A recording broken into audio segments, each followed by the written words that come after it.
एक भाई अपनी बहन को रात दिन मेहनत मजदूरी करके पढ़ाता लिखाता है और जब उस पर पैसे कम पड़ जाते हैं तब वह दूसरे से कर्ज लेता है।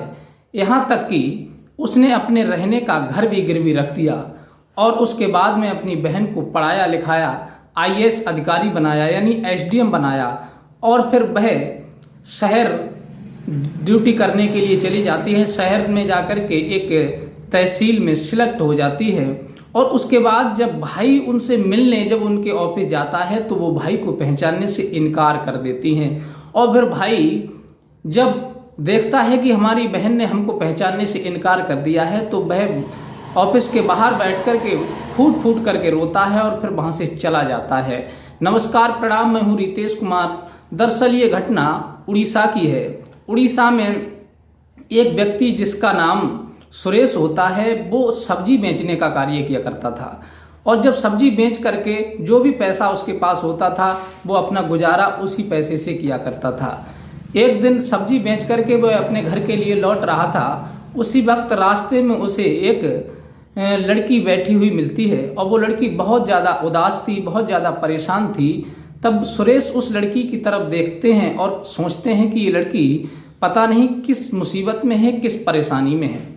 तब वो उस लड़की के पास पहुंचते हैं और लड़की से कहते हैं कि बहन, तुम ऐसे उदास क्यों बैठी हो, क्यों रो रही हो, आखिर बात क्या है, बताओ। तब वो लड़की उनकी बात का कोई जवाब नहीं देती।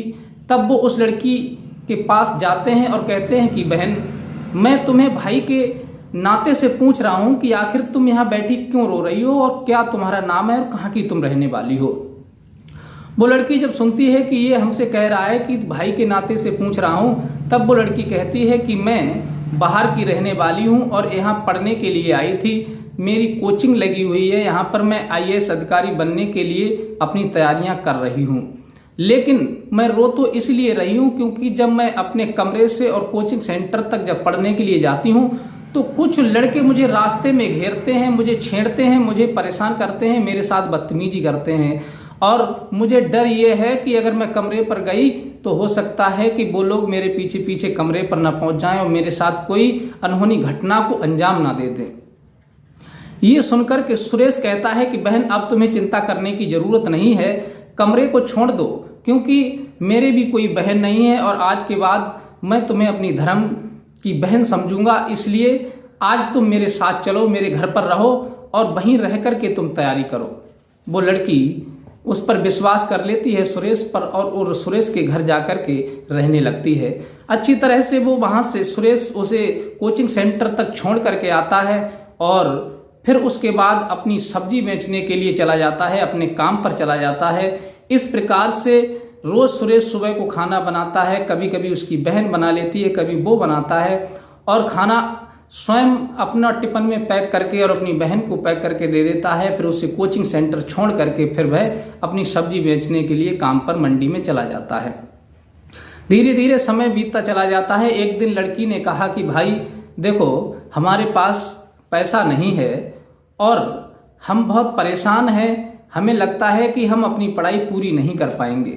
सुरेश कहता है कि बहन, ऐसी क्या बात है जो तुम पढ़ाई पूरी नहीं कर पाओगी।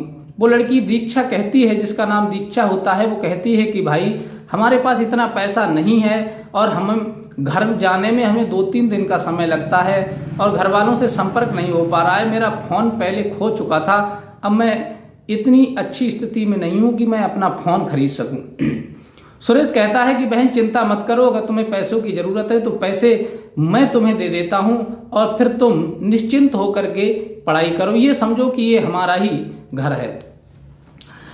सुरेश जो भी सब्जी से पैसा पैदा करता है, एकत्र करता है, वो अपनी बहन को दे देता है और बहन वह पढ़ाई करने लगती है और धीरे धीरे समय बीतता चला जाता है। जब पैसे की ज्यादा जरूरत पड़ती है तब सुरेश अपना घर गिरवी रख देता है 1 लाख रुपए में और 1 लाख रुपए ले जा करके अपनी बहन को दे देता है और वो पढ़ाई उसकी पूरी हो जाती है। तब वह एसडीएम पद पर नियुक्त हो जाती है, सिलेक्ट हो जाती है और वह शहर जाकर के अपनी ड्यूटी ज्वाइन कर लेती है और ड्यूटी करने लगती है।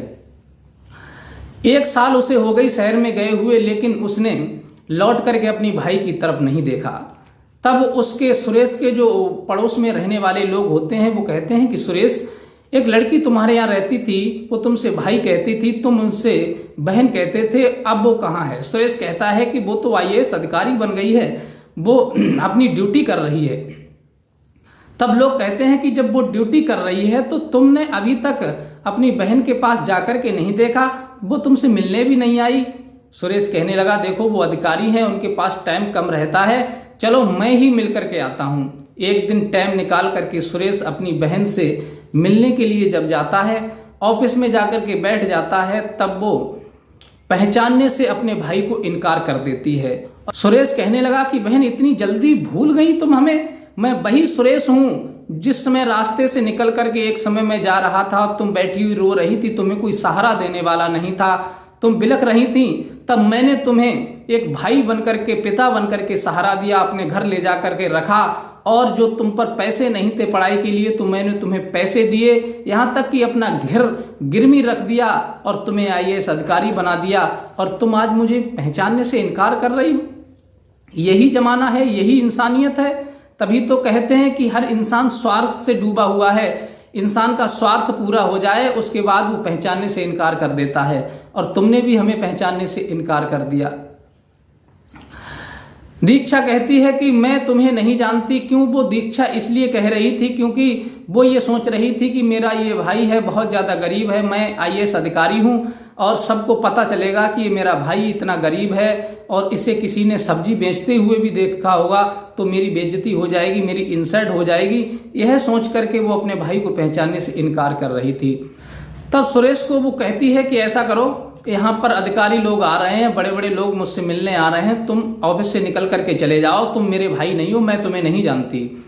ऐसा व्यवहार जब अपने भाई के साथ में वो करती है तो वो भाई निकल करके ऑफिस से बाहर बैठ जाता है और बहुत फूट फूट करके रोने लगता है कि मैंने इसके साथ इतना कुछ किया, इसे पढ़ाया लिखाया, रात दिन मेहनत करके सब्जी बेच करके पैसा एकत्र किया, अपने घर पर इसे रखा और इसकी हर तरह से मदद की, इसे आईएएस अधिकारी बनवा दिया, लेकिन यही मुझे भूल गई।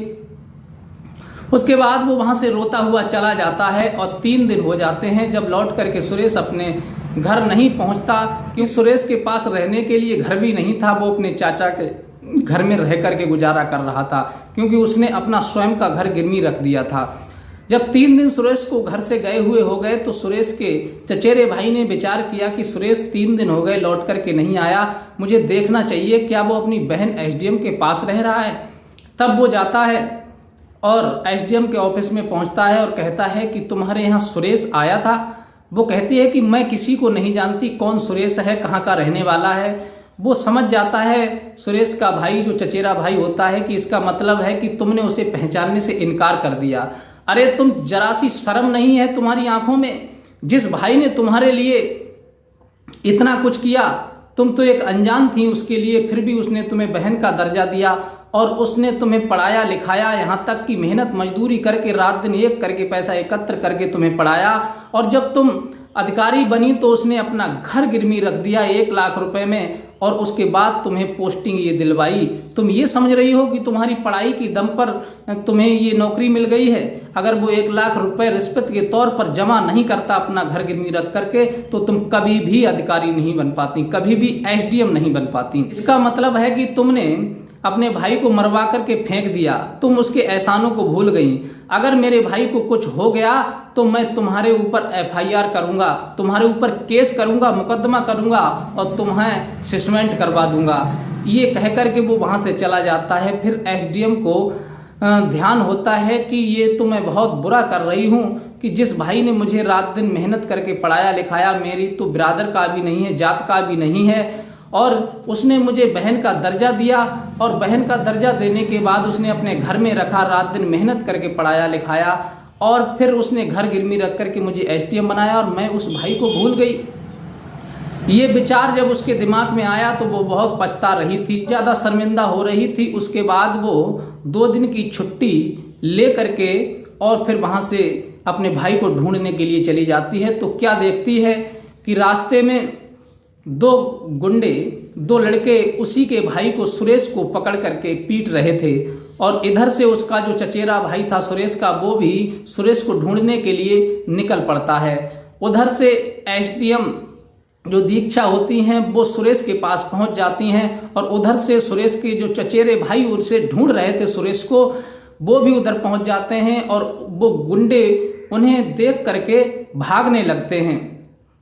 जब भागने लगते हैं तभी सुरेश के लिए वो गोली मारते हैं, लेकिन सुरेश की जो बहन एसडीएम होती हैं वो सुरेश को एक तरफ धकेल देती हैं और गोली अपने सीने पर ले लेती हैं और वो वहीं गिर जाती हैं। तब सुरेश कहता है कि बहन कि तुमने ऐसा क्यों किया, मेरे गोली मारी थी उन्होंने और तुमने अपने सीने पर गोली ले ली। कल के बाद परसों तो तुमने मुझे पहचानने से इनकार कर दिया था कि मेरा कोई भाई नहीं है, मैं कुछ भी नहीं हूं तुम्हारी, लेकिन आज तुमने ऐसा क्यों किया, मेरी मौत थी लेकिन तुमने अपने गले लगा ली।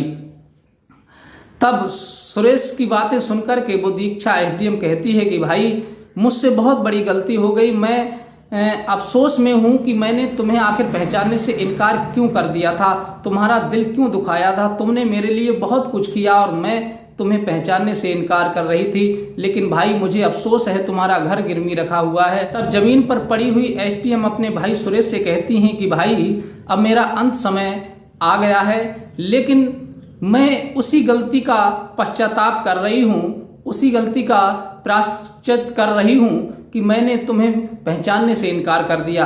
तुमने सब कुछ मेरे लिए किया और मैंने तुम्हें पहचानने से इनकार कर दिया, लेकिन भाई तुम चिंता मत करना, तुम्हारा जो घर गिरवी रखा हुआ है उसके लिए मैंने तुम्हारे खाते में 5 लाख रुपए ट्रांसफर कर दिए हैं और मेरे खाते में जितना भी पैसा है वो सब मैंने तुम्हें उसका हकदार बनाया है और मेरे मरने के बाद सारा पैसा तुमको ही मिल जाएगा, तुम चिंता मत करना।